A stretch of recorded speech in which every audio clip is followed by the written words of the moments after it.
Broadcasting to you on WNN 1470 AM and TrentoVision.tv from the world's leading think tank laboratory, buried deep in an undisclosed building in hostile territory where evil and corruption is exposed. You're about to enter the Tom Trento Show. All hands back at battle station.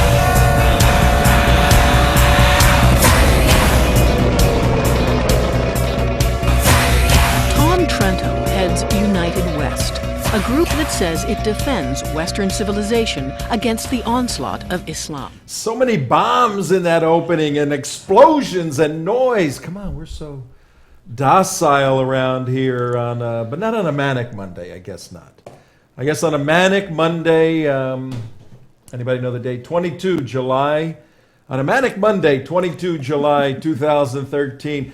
Hi everybody, Tom Trento and CJ. And a magic person coming out of the magic door over there. Yes, that was something quite new. magical. Why do you get personal deliveries of whatever that was? I can't explain it. Oh, I okay. didn't even ask. Okay. It just magically appeared. Just magically appears. Yeah. Well, we magically appear weekdays, 5 o'clock to 6 o'clock, and we thank you, many of you, for tuning in on TrentoVision.tv, or if you're at Tea Party Community, great friends over there doing tremendous work, TeaPartyCommunity.com. If you want an alternative to the communist-run Facebook. They just threw Kurt, the Christian kid, Oh, yeah, they Kurt, did. whatever, he came out with a movie about evil in the world. And Kurt they wouldn't Cameron? Cameron. Kurt Cameron. Yeah. Oh, really? They What wouldn't did let they him do? on Facebook. Yeah. Really? And I didn't hear about this. They're so. such idiots. They wouldn't let Yeah. him on Facebook because of they thought it was biased information talking about God or whatever. They don't like his Christian message. He put a little tape over his mouth, Facebook, and he held up like the cover to his movie. He's all over the place now. The idiots at Facebook. If you want an alternative to Facebook, go to teapartycommunity.com. It's a great social networking site. We're all involved there. Our show is shown on the homepage 5 to 6 every day, or you can go to TrentoVision.tv. Don't go to the United West yet. We're working on a few little problems there. So TrentoVision.tv, teapartycommunity.com, or listen on the radio, WNN 1470, or I Love Radio, but you have heart instead of a love. iHeartRadio. iHeartRadio. Anywhere in the WNN. world you can listen to iHeartRadio. It's cool. Anywhere. That's right. And And it's very easy to put on your phone. when I'm Even CJ driving can in do the Even jihad CJ can mobile, do it. when I'm driving in the jihad mobile, and I have the air conditioning on, the highly You don't have technical- air I conditioning. have two windows, the 55 two windows open at 55 miles an hour. I need to listen to something better than the radio. That doesn't always work. So iHeartRadio. There we are. Great show today. In a couple of minutes, we're going to bring a true American hero, Captain Larry Bailey, retired SEAL, SEAL, Sea, Air, Land. One of the early guys in the 60s when President Kennedy said, I need some tough men in America to go do some difficult things. Larry Bailey answered that call, rose to the rank of captain, and he served this country, his country, our country mightily. And you know what? Even in his retired state, he's serving this country even more mightily. And tomorrow he'll be in Washington, D.C., with a few folks that he's going to tell us about, making a bunch of noise about Benghazi, because that is not over. Benghazi. Yeah, that is Why? not What did over. what did Benghazi do? Well, Benghazi, interestingly enough, has been pushed off the minds of people, as have all the other Obama catastrophe scandals, because The Abominations. the most important thing in the world now is civil rights for Trayvon Martin, and the president said Trayvon would be my son. If I had a son, he'd be Trayvon. Then in a apparition, some celestial apparition, a couple of days ago, the president said, you know what? I was Trayvon. So Right. not only was Trayvon his son, but then he morphed himself Into somewhat Trayvon. anthropologically Into Trayvon. and now he was Trayvon He- 35 years ago. I think he's reading too many Stephen King novels. Yes, he Have is. you guys seen the You know what, picture Tom? of Obama in a hoodie? Yeah. Yes. Well, the second part Well, of our show is going to deal with the Trayvon situation. I've actually come full circle on the whole Trayvon issue. I think it is a hate crime. I think it is a racist hate crime. Okay. I Well- think Trayvon profiled,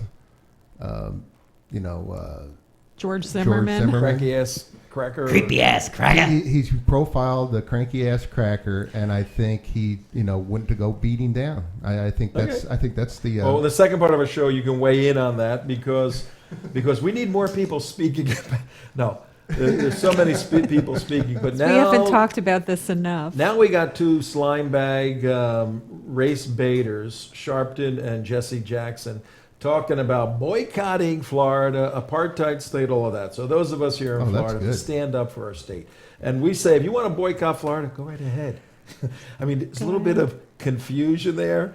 If I'm sure all the African Americans who work in the service industry in Florida will really appreciate it if nobody Yes. comes. Well, think of the premise. Florida hates black people, so we're going to stay away from Florida. I mean, I think you get that reversed. If your proposition is correct, Florida hates black people. Why would you want? Wouldn't you want more people here to change the way Florida is? If you keep people away, aren't you giving in to your own proposition? You need to do some thinking there, Al and Jesse. And by the way, only 16 people got shot in your town, Jesse Jackson, over the weekend. 3 or 4 dead. Easy day. Low Six day in dead, Chicago. 6 dead. 6 dead. Yeah. Well, and also Detroit's going bankrupt. That's another Hey. positive sign. Yeeks. Too. They may not be allowed to go bankrupt if that idiot judge in Michigan has her way. She said it was God. disrespectful Well, 5 after of 7. President Obama. Yeah, Did you- you see that? You guys are braver than me. I wouldn't keep a captain of the Navy SEAls waiting. Well, I just said 5 after 7, and I meant 7 after We 5. do that all the time. We leave somebody on the phone and then we forget they're there. 8 after 5 o'clock in the afternoon on Monday, Manic Monday here on TrentoVision. Manic Monday, it's time to bring in our good friend, Captain Larry Bailey. There he is. Captain There he Bailey, how are is. you? Hey, Captain. I'm doing well, Tom. Jay, how y'all doing? We're doing very well, and you got something very big. We met Larry, by the way, a couple of months ago at Extortion 17 at the press conference in Washington, D.C., and I've known about Captain Larry Bailey for a very long time and his exploits, his work, but we had an opportunity to meet, had dinner, all of that, when we did the Extortion 17 press conference with Paul Vallely, General Valley, Billy Vaughn, Karen, everybody.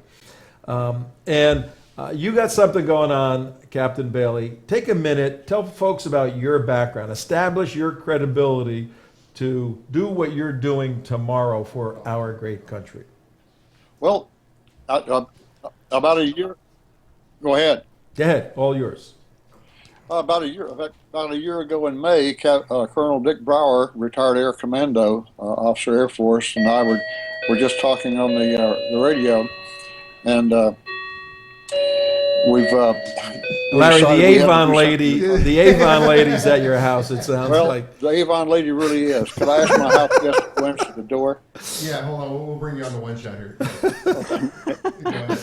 That was the we get maybe one doorbell a week, and it happens right. Maybe Live that's television. auspicious, guys. Yeah, we said that. Obama's got your number. NSA has your number, Larry. It's a drone. Drone If calling. he doesn't, I would be absolutely shocked. But anyway, Dick Brower and I were talking about the possibility that Obama could get a second term, and we just couldn't live with that. So we decided we were going to defeat him, and we started Special Operations Speaks as a super PAC to just to get people involved. We're a boots on the ground type operation, as you'll see tomorrow. We want to get people out on the street and knocking on doors and what have you. And unfortunately, we weren't successful in saving the country for another 4 years. And but we're still trying to keep this program submerged, and we want to educate the American people on what the Obama administration really means, what they really stand for. And Benghazi is our number one issue right now, our primary mission. We know that those 4 Americans died needlessly, especially the last 2.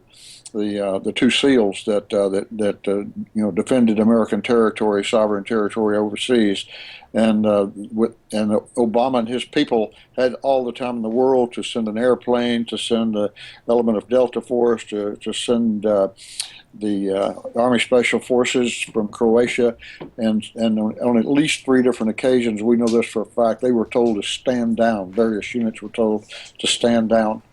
And we're trying to find out who told them to stand down. We feel like we know. There's probably Patrick Kennedy in State Department speaking on behalf of Her Majesty Hillary. That's Hellary. And That's really good. But the whole issue was designed was to protect Obama and not jeopardize his chances of being reelected. And that's basically it in a nutshell. And tomorrow on the steps of the U.S. Capitol, we're having a Benghazi rally to try to put pressure on Speaker Boehner to appoint a select committee to investigate Benghazi, because only a select committee and/or a special prosecutor can compel the people who signed the non-disclosure statements to testify. And of course, you've seen recently that the DoD, Department of Defense, has required anybody associated with it at a serious level anyway to sign non-disclosure statements. Now, if you've been in the military and you sign a non-disclosure statement, you're violating the law if you disclose what you know.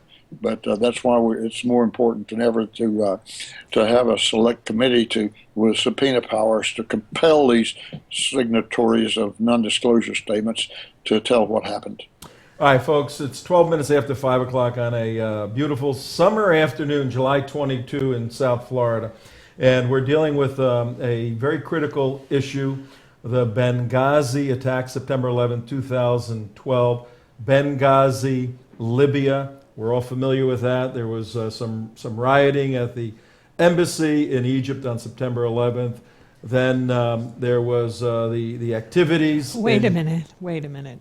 That was not rioting, okay? That was storming the U.S. Embassy, scaling its walls, tearing down and burning the American flag, and putting up a Muslim Brotherhood and Al Qaeda flag instead, and then blaming it on a cartoon that played on YouTube that nobody actually watched. Yes. And then by the time it got over to Libya, not that great of a distance to Libya, next country over. In Benghazi, we're all familiar what took place there. There was a coordinated Al Qaeda attack on the compound. Part of it was a CIA compound. All kinds of confusion and complexities as to really what was going on, Hillary's role. Captain Larry Bailey has been involved in this since day one, calling for a special select committee to investigate into the Benghazi situation. But isn't it ironic that as these scandals mount in the Obama administration, there's always a deflection and detraction to something else? Obama goes and tees off on Trayvon. Now the country's looking there. Right. Well, Larry's trying to refocus attention onto 4 dead Americans. Who are some of your guests tomorrow, Captain Bailey? Well, first and foremost, we've got two congressmen who are actually sponsoring our presence on the Capitol steps. And Alan West will be there, and we think that the widow of Tyrone Woods, one of the SEALs killed in Benghazi, is going to speak. We're not sure of that. One thing I have to confess, I'm not going to speak, and that's a blessing to the people there. But I've had a major dental problem that has to be taken care of, and I'm sitting down here in North Carolina on the same beautiful afternoon you are.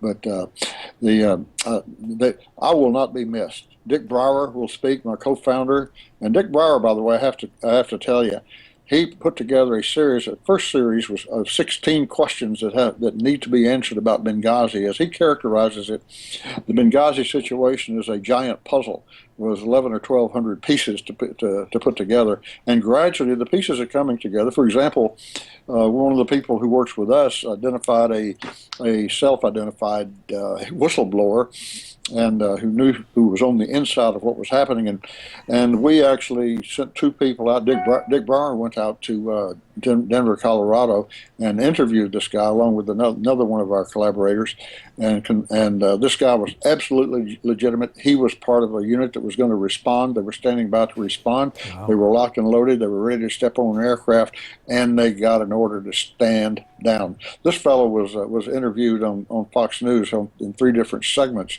with his face blacked out and his voice disguised for obvious reasons, because he's a serving military man. And so once we confirmed his identity, it was an easy sell to Fox to Adam Housley, put him on right away. But you know what? As you were hinting, Tom, every time we get close to breaking the Benghazi puzzle conundrum, something else comes up. It's Trayvon, or it's the NSA, or it's IRS, and it's almost like they conceive of these crises, the latest one to blot out the previous one. And now Benghazi was the first of the major crises to come on, and I mean, if we had at least 4 different crises, and people tend to forget about Benghazi, and that's why we're having the rally. We want to keep Benghazi first and foremost, uppermost in the public's mind. Excellent. We really appreciate that. We got a couple of questions. We only have you for a couple of minutes. We have a couple of questions here for you, Captain Bailey. CJ, what do you got? Yeah, I'm really curious. Can you tell us a little bit more about these non-disclosure statements? Is it only members of the military who were forced to sign them, or was it civilian personnel as well? It could be civilian personnel as well, but I'm thinking it's primarily military people, because they tend to obey orders like that. If they're told not to talk, generally speaking, they don't talk. But it could be given to that the civilians could be forced to sign non-disclosure statements as well. Have any civilians been interviewed about Benghazi? No, because I haven't seen any, so I figured they must be under a gag order or something. Well, they are under a gag order, and I didn't sit in on any of the classified briefings that Congress held, and it's possible that some of the civilians could have been interviewed by them, but the word hasn't leaked out, and to my knowledge, there haven't been any civilians interviewed. Hillary Clinton was interviewed, except for she was the only witness testifying who did not take the oath to be truthful. What do you think of that? Well, if she took the oath to be truthful, that would be a double whammy on her, because she doesn't know what the truth is anyway. But do you think there's a case to compel her to testify again under oath, since she didn't testify under oath the first time? Absolutely, and I think that's the first witness who should be called. But I'll tell you what, everybody in Washington is terrified of Hillary Clinton. They think that she'll be the president, be elected president in 2016. And as she has said on numbers of occasions in a far more profane manner than this, paybacks are hell. And well, all we have to do, Captain Bailey, is look at everybody's forgotten when President Clinton, Governor Clinton, was running for president in the Clinton years. There was a wake, no pun intended, a wake of dead people.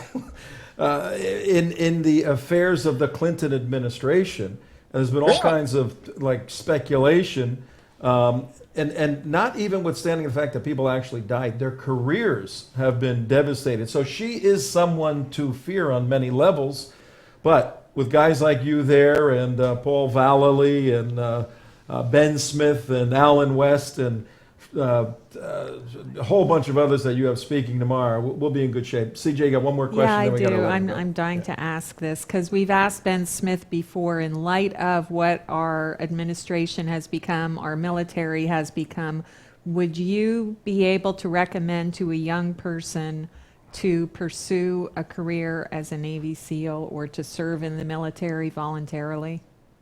Absolutely, because in my judgment, the military will ultimately be called upon to save our Constitution and to save what's left of our republic.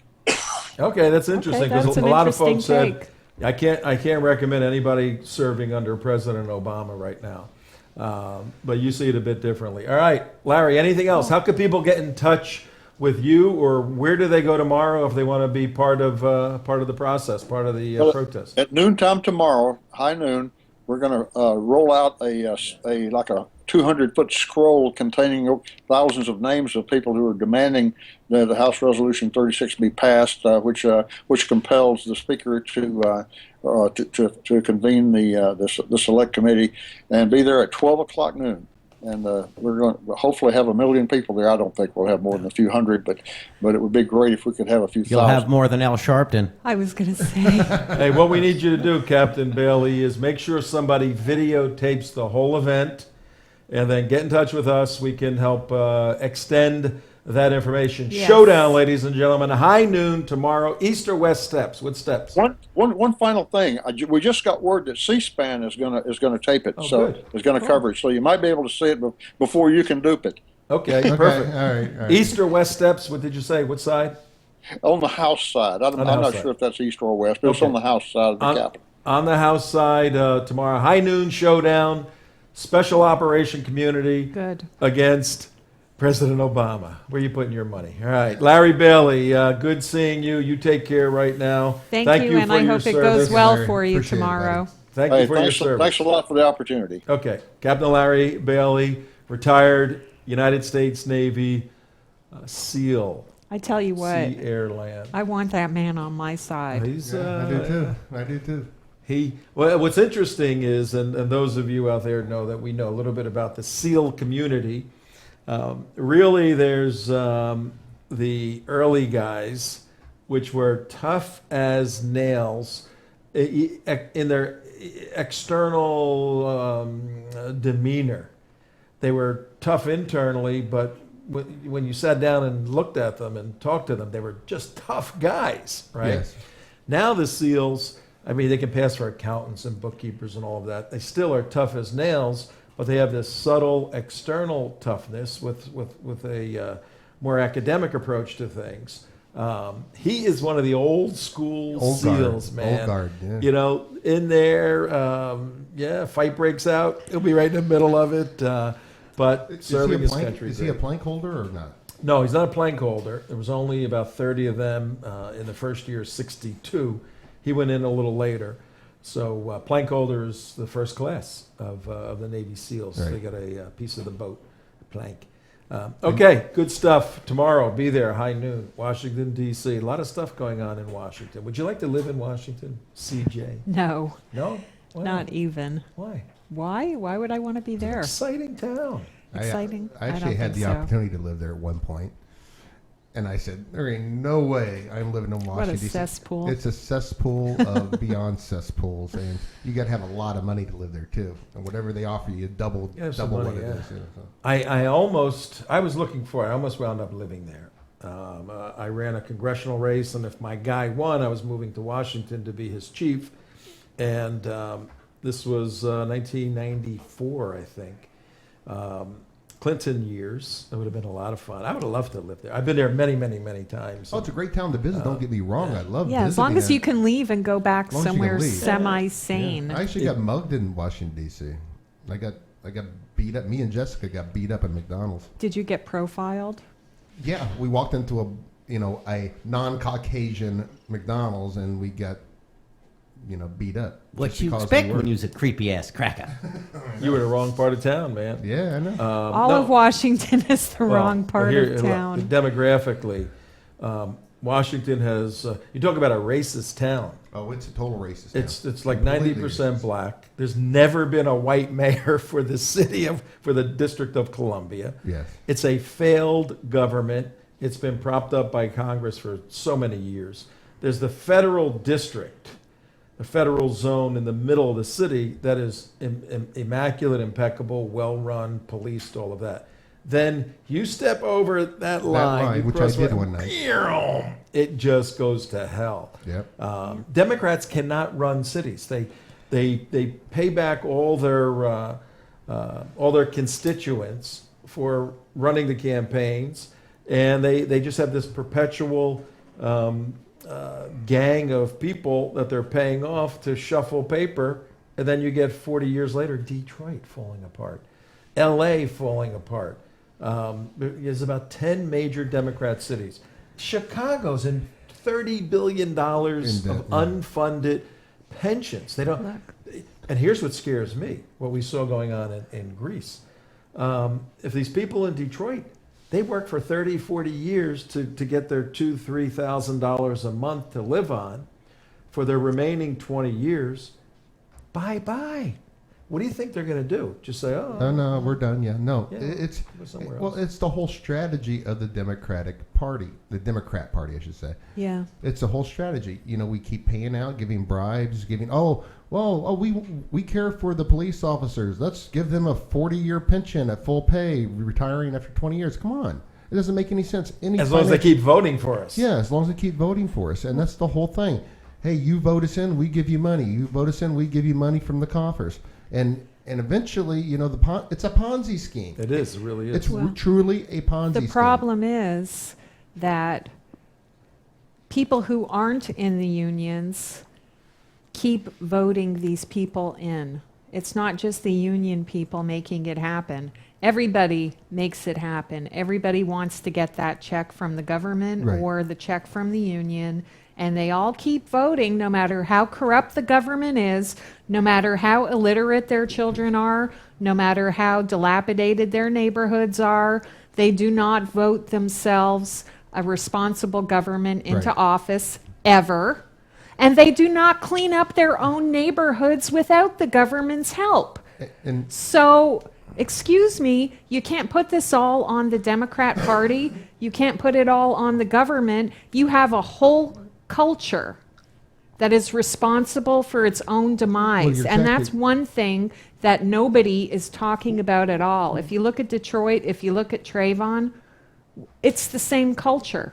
And It's- you're exactly right, CJ. When you get to that point where your mind becomes, I call it socialized, and therefore you just, out of just pure stimulus response, you'll pull D, and you don't even want to think of, the other part's just the evil side, so you never want to listen to them, so you just pull D the rest of your life, just like the Jewish culture here in South Florida. But it's more than that. But it's- Generation I'm just after... saying, but that's in addition to that, their mind just becomes warped, where it's just pull the D, pull the D, pull the D, and they don't want to think anymore. It's way, way deeper than that. Generation after generation in this I agree. particular culture are growing up not in families. There's no respect Agreed. for family. Well, you're talking They're about growing the up. African American community. I'm talking, And- I'm and some of talking the- about the inner city culture. Okay? Yeah, no, I know. They grow It's a up huge issue. in 75% of in families do not have families with fathers. no fathers. Okay, you're more likely as a young black man to end up in prison or dead than to graduate from high school. And- That is where's the outrage in the black community for Well, that? that's a very interesting point. What happened? Yeah, I'm a living testament to some of this stuff. I grew up in Newark, New Jersey, and when I was a little kid in 1967, there was the Newark riots. We had moved out because we saw it happening. The city was becoming. The way it works, the immigrants come in, they go through Ellis Island in the late early 1900s, and they go to New York, New Jersey, and if their history, if their culture is tight familially, then they all, I mean, my father had 12 kids in his family, and they all lived in the same house. Yes. And they all worked together, and Right. they bought a gas station and a trucking company, and they succeeded and did this and this and this Right. other stuff. Well, you get to a certain point where you go, okay, let's get out of the city now, and let's go to the suburbs. Let's which was a move out of whole- the tenement into Yeah, a yeah, house. yeah. And when that happens, it creates a vacuum. And in Newark, the black community moved in, and the town was devastated because the culture is totally different. But conversely, if you look at the 1975 boat lift, and I was at the embassy, the U.S. Embassy in Vietnam, where the helicopter went off, the last helicopter, Right. and the Vietnamese boat lift into America, and you go to the Vietnamese communities in the United States, in Seattle Yeah. or in LA, Or in Right. Texas. their families are so tight. They did the same thing the Italians, the Irish, all of those folks did. held together. Now they have thriving businesses. They clean up their communities, all of that. Right. The black community, for some reason, there's a million books written about this, haven't moved in that direction. So they have their great saviors, Jesse Jackson Al Sharpton. and Al Sharpton, Well, to, first- to throw smoke. Race baiting all over the place. It's all racial. Which is where we're at today with this whole. Well, Instead of first- looking at the systemic problems Yeah. of the African American community, the breakdown of the family, and all this other stuff, let's blame everybody. It's racism. It's racism. Y'all Give me a racist. friggin' break. No, that is absolute bull. I mean, it started with legitimate civil rights complaints in the 60s. We moved on from that. But no, we had to have all these great society programs where the government comes in and just shovels hundreds of millions, now billions and billions of dollars into cities and counties to fix a injustice. Well, you can't throw money at an injustice. And everybody in this country has the means to educate themselves and to be educated publicly. There is no racial discrimination where that is concerned. There's no excuse 50 years later, 40 years later, 30 years later for anybody to be saying that there is no opportunity in this country to advance and assimilate into the broader American culture. No, absolutely if not. you're stuck in the mud, you're probably there because you want to be there. Well, go, hey, Damon. You have the graphic on where does the U.S. rank among the world's most racist countries? I do not, but I can find it. Okay. That's just absolute nonsense. And these race baiters who were part of a legitimate civil rights movement in the 60s, look at that. Yep. Look what happened this weekend. Al Sharpton and Jesse Jackson tried to throw a race riot and nobody showed up. What? Say that again. I said Al Sharpton and Jesse Jackson threw a race riot and nobody showed up. I mean, on the heels good of all point. this race baiting in the media, from the White House, from the Department of Justice, all this blank disturbing going on for weeks and weeks now, and what happened? Everybody said, you know what? It's hot. I'm tired. I'd rather go to a picnic. I'm not showing up. Did we put section What 3 does in front that of tell section you? 2? Yes, we did. That's because the show host is segueing from one subject to another nice and neatly. He wished he knew a camera he was supposed to look at. Well. But that's something else. If there would turn that red light on. Put the red light on. There we go. Stay on the lights. We're like trained zoo animals. Do you know what? We need to see the prompts that the zookeepers, you guys are the zookeepers, give us. So we appreciate that at 33 minutes past The little 5 red- o'clock. And let me tell you what I red- appreciate. The little red lights are their peanuts. Let okay? me tell you what I appreciate, okay? You could not say anything that we've just said on this show in any media form No. in this country right now Your haters without are- getting shut down. Yeah. Okay? TrentoVision.tv. True news. Okay? It is the last place in this country where you can hear the truth and the last place where you can say the truth without getting fired. Yeah. Amen. Amen. And let's deal So with... please donate Yes. generously. We forgot about the... Tweet us. TrentoVision.tv. Donate securely. It is tax exempt. If you agree with what we're saying, and I know you do, you don't have another outlet to hear this. You don't have another outlet. Preach it, sister. Preach it. Preach it, CJ. Go ahead. Bring it down. Bring it down. Tell me. Bring it on home, CJ. Bring it on home. I thought she was a Friday I've one. been saved. I've been saved. I feel the Spirit. The Lord is coming over me. Hey, folks. Well, you see this? You see the huge world we're in front of? There is a wall right here, right about here, Right. and there's a wall right on the other side of CJ. We're in a tiny little box. We're That's right. building a, not too far away, a larger studio, but A bigger box. A bigger box. so that we can bring people in an audience. We can have different sets. A and we can bigger do box with our air conditioning. Our, It's air conditioning. We're sweating in here. I have your racial countries. Okay, yeah, our Meanwhile, investigative, back at our the investigative show. work. So please donate generously. Right. We appreciate that. Tweet us at The United West. Follow us there. Subscribe at The United West, and you'll get our emails, all of that stuff. Go see our good friend Bonnie at Bare Naked Islam, great site. Frank Gaffney's Center for Security Policy, topclass.org, Center for Security Frank's going to be at the Policy. press conference tomorrow as well. Frank will be there, yes, that's great. Big deal. So, And he'll be on the trip BizPac with you to Review, Israel. Dr. Rich Swire. Yeah, Rich Swire, BizPac Review. Go to our website. We have all of this. The United West. TeaPartyCommunity.com. National security stuff.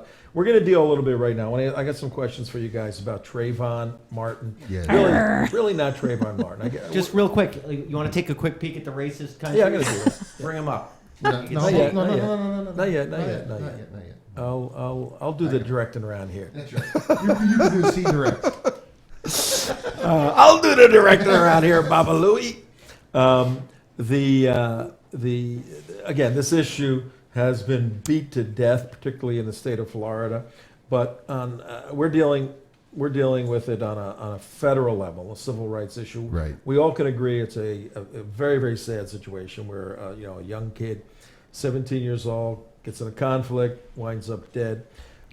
Trayvon, for the record, was not the angelic little 12-year-old, a cherub-faced 12-year-old that the media used for a long time, and he also That's wasn't. still using. Yeah, and he also wasn't that rapper with all the tattoos and all of that. That was really bad. People were sending this picture around of some thug rapper, had nothing to do with Trayvon. He was a 17-year-old, was in quite a bit of trouble in his time, using drugs. Typical guy heading in the wrong direction. Committing His mother and burglaries. father, his mother and father were separated. Allegedly. His father had appeared in photographs. You always got to be careful with this, because we'll be somewhere and somebody will come up to us and take a picture. They could be the leader of the Ku Klux Klan for Alabama, for all we would know, and go, hey, but there are pictures going around of Trayvon's father with some gangbangers, Crips, Bloods, these guys, with him even throwing gang signs. So, we need to do some investigation. The point is, there was a background that did not come out in the trial, and it shouldn't, because you judge in our judicial system, you judge an individual on that particular crime.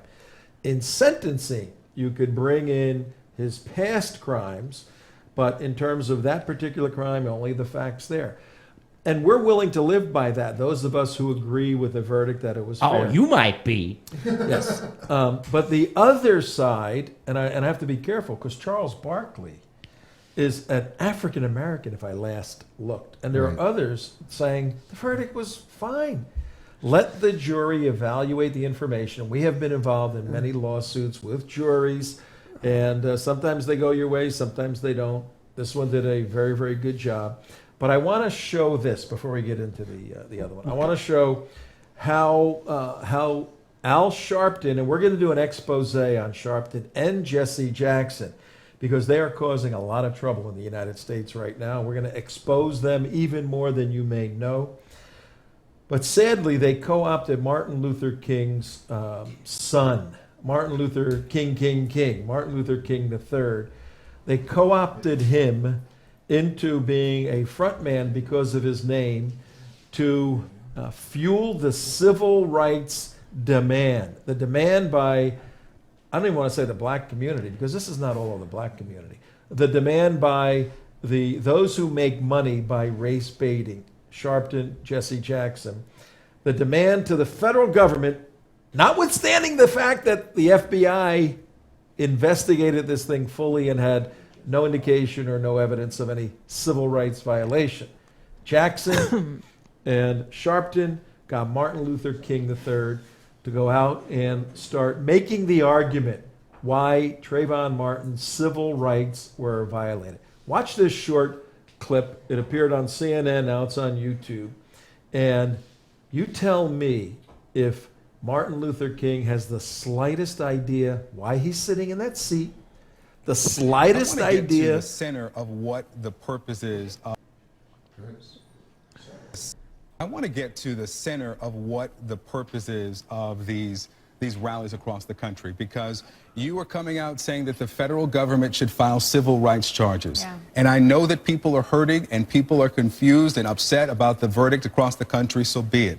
But can you succinctly just tell me what the center of the case is for a civil rights charge from the federal government? Well, I think that has to be a legal perspective. I can only say from a personal perspective. Certainly, Trayvon Martin had the right to walk home safely, as any young person would have. And if there are technicalities around whether his civil rights were violated, that's what I think the charges are. But again, I'm not an expert in that area, so I cannot say. And I think it's going to also take a long time for this investigation to take place. But you've put your name and the family's name on this march, on these rallies. I think people want to know, what is the technicality? What is the civil right that was violated? What's at the center of this? Because is it just pain and people want something, or is there one thing you can point at and say there it is? Well, I think they're a combination of things. I don't think it's just one civil rights violation. And again, because I don't know all of the technical definitions of what can be utilized, I think I personally believe that a person walking home, any young person walking home, in where he was supposed to be, ought to have the right to do that. So is that some level of violation? I don't know that it falls under civil rights, but I've been told that there may be. So it's more that people want to see some kind of action taken because a young person was killed. That is sad. That is really, really sad. You don't have to be a political analyst or a logician to see Martin Luther King III had no idea what he was talking about. They pushed him out there, Jackson and Sharpton. They didn't even give him a cheat sheet. They didn't brief him on what the civil rights because there aren't any. It's the whole thing is make-believe. Well, individuals don't deprive another individual of their civil rights. Government entities do. Businesses Fact do. number one. Oh, and it's a hate crime. Once again, you go back to the original start of the case, where it was actually a nothing talked about case until the Obama administration, with the auspices under the DOJ, came down, started shipping people in, started pushing it out, and they colluded with NBC News, who edited the tape, put it in there, and made it look like some type of race crime, which it never was. Yeah. Everybody down there who looked into Zimmerman said, this guy works, he does volunteer work, in the inner leagues. Thank you, brother of Ben Rhodes. And and you have to keep going back. This is a political move by Obama, by the DOJ, to make this a race crime, to distract the people from A, Benghazi, B, from Extortion 17. How about Fast and Furious that was going on? How all the other scandals, and you throw this out there to get this all over the media. And how much did we watch on the media? Nothing but Trayvon, nothing but Trayvon. And what happened to Benghazi? And what happened to all these others? That this was the strategy. This guy is not stupid. During the trial, a Mexican police chief was killed with another Fast and Furious gun. But we did hear about that? No. During the Trayvon I heard one trial. little thing about it, of course. Okay, but check it out. It's not just as a distraction from the traitorous activities, the treasonous activities of this administration. This is all part of the permanent campaign, okay? Yes. The Democrat Party, the Communist Party, okay, has to have the citizens of this country in a constant state of agitation, okay? When all this started, it was about 4 years until the next 2 years until the next election. You got to keep people hyped up. You got to get them ready for the midterms. You got to bring them out on the streets. How are you going to do that? You got to keep them going. Right. You make sure their benefits get cut off. You make sure, whatever it is, you make sure they have something to riot about. Yeah. You got to get them and That's frothed the up point. before an election. It's the Sequestration. permanent campaign. And not only is it communist political doctrine to keep that cultural agitation in the Right. in the proletariat, in Yeah. the working Keep 'em on class. edge. Except Keep for hungry. this is not the working class or the proletariat. This is the class that gets paid to stay home and just We got to come up with a vote. new class. We got to come up with a new class. But it's also beautiful Alinsky doctrine. Yes, it is. To keep this this movement there, so that you can say you've got to create Rahm Emanuel, who has said some of the stupidest things I've ever heard in response to the 16 people getting shot over the weekend. But even he said famously, you never let a crisis go to waste. You got to Right. keep these crises going, because the presupposition for all the Democrats out there, and particularly African Americans, the leaders of the Democrat Party think you are dummies. You're so dumb, you're so stupid, you can't think for yourself. You need a paternal leader in your life because you screw up your whole lives. And they are, and you buy into this. Instead of breaking out of this and saying, no, my family and I will figure out how to make it work, you go, yeah, give us some money, and point us to the voting booth, and we'll vote for you guys every year. And you're destroying your own culture, your own people. And these race baiters that are wealthy people, Jesse Jackson and Al Sharpton, 2 ministers, these are wealthy, slime bag people that I don't even think they really even believe in God anymore, but our exposés I don't think they will do. show that. But yes, you got to keep that agitation. Now, jump to that screen, Damon, where there was an international study done by 2 Swedish economists in terms of the most racist countries in the world and the least racist countries in the world. And the United States, where do you think the United States fell? Most racist, least racist, in the middle. Most Oh, it's got to be least. tolerant. Most tolerant. It fell into the category, We have it on the and screen. you got it right there. Okay, it fell into the category of one of the most tolerant countries that does not have a problem with the commingling and the multicultural race composition of its country. And ironically, some of the least tolerant, are they on that screen? Yeah. India, these very nationalistic countries, Jordan, Egypt, Saudi Arabia, Iran, Vietnam, Indonesia, all of these are South Korea, very nationalistic. That's the mid ones, and then that's the major racist Those are the big ones. violators. And That- France and Turkey and Belgium, Algeria, Monaco, these were middle ones. But the United States they're is still pretty racist. They're in the They third. are. They're in the third tier of racist. Put it this way, if you're an American and you travel to these countries, you would be horrified at Yeah, how absolutely. racist these Well, countries are. To You put wouldn't. percentages on it, which is actually quite important for our listening audience. 40% plus, they have the most racist type country in the ones you said, India, Jordan, and those companies. 30 to 39% is Egypt, Saudi Arabia, Iran, Vietnam, Indonesia. 20 to 39% is France, Turkey, Bulgaria, Algeria, Monaco, Mali, Zimbabwe, Thailand, and those countries.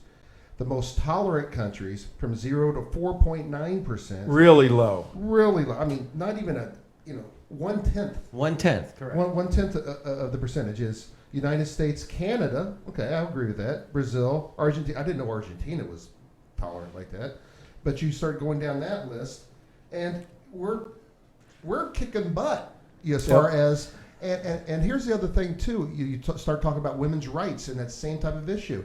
Who is the great purveyor of women's rights? We keep talking. We're race hate. Saudi Arabia, they're allowed to drive bicycles now. But it's that same reverse narrative that we keep hearing, and this is perpetrated by the left to keep their base agitated, confused, and distracted. Yeah, so we're summing this up, folks, at 50 minutes past 5 o'clock, July 22, 2013, TrentoVision, WNN 1470. Thanks for being with us. And in the remaining minutes, we want to touch on the fact that by objective analytical studies, the United States is not a racist country. Are there episodes or events or situations of racism? Sure. Is there such a thing as black racism toward whites? You better believe there is. Yeah, that poll said it was like 50% more. It was 31% of blacks consider themselves racist and 20% of whites. Right. So from 20% to 30% is a 50% difference. So basically, your average black person is 50% more likely to be racist than your average white person. Well, and add to that, see now what we're dealing with right now, folks, are statistics and factual information. This has nothing to do with what Jesse Jackson and Al Sharpton did over the weekend, trying to have 100 protests, some of which in some of these cities there was like a guy and his brother-in-law standing there. There were more protests than there were number of people at the protests. Yeah, it was an abject failure. Some of them. Now, here's the question. Before you answer it, I got another piece of information to throw out. What are the, we got to come up with a better name than race baiters for Sharpton and Jesse Jackson. Think of a better name for that. But what is their next Racist? move? Because right now they're doing their racists. They're doing their evaluation. Hey, Jess, how'd it go? I don't know, Al. Let's check it out. Let's get it. You know, they have their big powwow and figuring out where they go next. Their protests to mobilize the masses against the government. It fizzled out. Why didn't the government, by the Department of Justice, send in its administrators to bus CRS, in? whatever it was, Yeah, yeah. didn't they bus in agitators for these protests? Hey, before the show gets away, we need a weekend update from CJ. Well, we're going to get there. Okay. All right. I just want to make sure we get that one thing in. It's the month. Well, the other section 2 we're going to do tomorrow on Tuesday because there's too much there. Okay. But I wanted to, because of this spillover from the weekend with these guys, statistically, two things. I want to lay out some information on black on white, white on black crime. And then I want to go to the one page where some of the comments, or some of the, well, I want to discuss with you guys the wise thinking of Jesse Jackson to call for a boycott of 19 million people in the state of Florida. But before that, the factual information on crime, something like 80 to 90%, you may have the numbers in front of you, Damon, of murders in the black community, black African Americans are 13% of the population, 320 million people. 13% of that is the black community. 90% of murders, 93 actually. 93% of murders in the United States are propagated by blacks. 50% of that, blacks on blacks. Now I heard one slick. Well, it's actually I think you're I think you're confusing some things here. 50% of the murders. 50% of the murders overall are committed by 93% on black. Yeah. Inside that 50%. Don't say it's not 93% of the all murders. of all the murders committed in the United States, 50% are committed by African Americans. Out of 13%. Who comprise 13% of the population. And of the 50% of the murders committed in this country, 93% of those are black on black murders. Right. And I heard a black woman, very slick black woman, go, "Of course." And I went, "Of course." Well, sure, because you commit a crime against your neighbor, and black people live next door to each other. I mean that was it ain't race, it's socioeconomics. So whatever all that information means, it means it's a very serious problem within the back. I mean, we all can agree it's an extremely serious problem within the black community, black on black crime. And black on white murders. Now, is it sufficient? I mean, what does the Trayvon deal have to do with solving that systemic problem? Why doesn't, to you guys, why don't Jackson and Al Sharpton, why don't they really look into this problem and try to deal with this problem? Because there's no money in it, and there's no votes in it, and there's no power in it. And these guys are all about, power and influence. They're not about solving any problems. They never have been. And when you look at it, in that context, it makes perfect sense. And talking about your racist ideology, you know, if 98% of the people voted for Romney, of white people voted for Romney, you would be hearing screaming racism, racism. Yeah. But now I've heard time and time again where black people are asked, well, why did you vote for Obama? Well, because he's black, and they're being honest. Right. I mean, they're not like, we've asked a lot of people. Why did you vote for Obama? Well, he's black, but nobody challenges them on that. Like, no, of course not, because you'd be a racist even for challenging them on it. him voting for if Obama, you challenge them on their racism, you're a hater and a racist. Well, doesn't that seem a little wrong? Because only whites, and particularly male whites in this country, can actually be racist, bigot, Islamic, homophobe. I got a question. Well, Eric Holder actually made that policy. Everything. Eric Holder made that policy in the voter rights department. J. Christian Adams said that if there were violations of voter rights, as long as the violators were minorities, charges would not be pressed. Yeah, right. And that was policy by the chief law enforcement officer of this country to not prosecute if it is a minority as the perpetrator. How about not to prosecute the case they already won? Right. Yeah, all right, well, here's where we are. 56 minutes past 5 o'clock on the 22nd of July.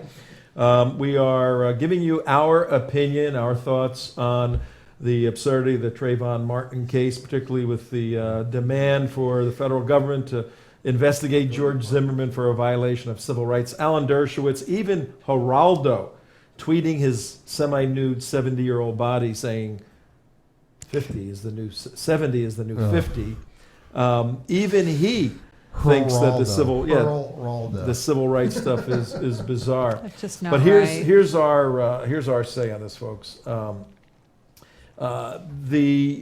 This is going to peter out. There is no there. There's no civil rights issue. The president's on the wrong side of this. The race relations in the United States are going in the right direction.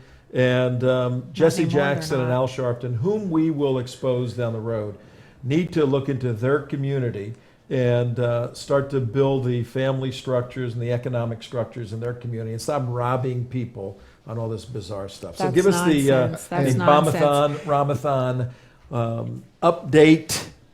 Tell everybody what's going on. Let's just say one quick thing about Obama. Since he first took office, he has not done anything uniquely presidential. He has not done anything proper for domestic policy or foreign policy. He has not spoken out on the scandals and treasons that have rocked his administration, but he has plenty of BS to say about race relations, his friends, etc., to come down the mount and pontificate. Yep. All right, we got 30 seconds for Obamathon. The Obamathon, day 13, 117 attacks committed, terror attacks committed in the name of the religion of peace. So far, we've racked up a death toll of 521. 521 dead bodies in the name of the religion of peace. And other religions, zero. And zero, and by Islamophobes, 0 and 0. Well, I must say, with the Islamophobes being 0, this is not necessarily true, because when it is an Islamophobe that causes a Muslim to go kill someone, it is the Islamophobe responsible for that death. Well, that's true. That's true. And tomorrow on our Tuesday show, be sure to tune in. Tuesday the 23rd, we're going to go in detail looking at what happened over the weekend in Iraq and in Egypt, and take a look at Syria. Very serious situations. National security, true news, TrentoVision. Thank you, folks, for all tuning in. We got to say goodbye now. Bye. Good night. Good night, sweetheart. Do, do, do, do, do.